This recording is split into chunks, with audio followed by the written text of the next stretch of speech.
Robert tévészerelőt látják. Azt mondták, hogy nem munkodik.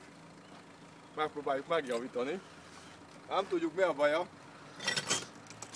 De első fokozatban egy kopira megvan a hiba. Ez volt a hiba, be volt rá, kontakthibás volt. Mester úr, már csak ki kéne próbálni, akkor próbáljuk ki ezt a tévét. Ez majd otthon maga, jó? Akkor üzemeljük be a másikat, a mellette levőt. Üzemeljük be. Na, ez volt a hibás alkatrész, az oda nem kell. Jó, csináljuk meg akkor. Jó, hát erről le kell pakolni. Csak hátulról szabad mutatni, nem, hátulról mutatni. Azon nincs kép, vagy hang nincsen? Képhibás. Igen. Nekem. A műhelyemben köszönteni kell a tisztelt érdeklődőket. Na. Hát úgy, ezt a legkönnyebben úgy lehet megjavítani. A képhibás problémája. Most már jó lesz.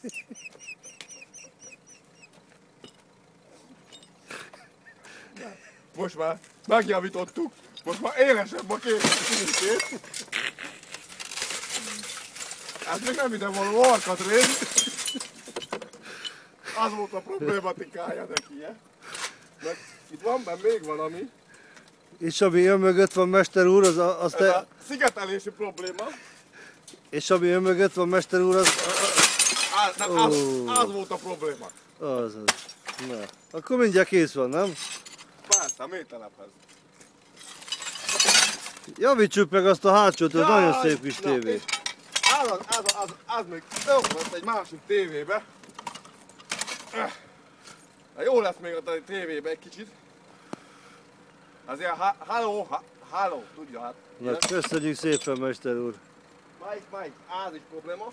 Ennek le kell szedni a hátulját csak. Na, ennek kérem, ennek meg ez a baj. Szóval, én már jobban hozzáférek az alkatrészekhez.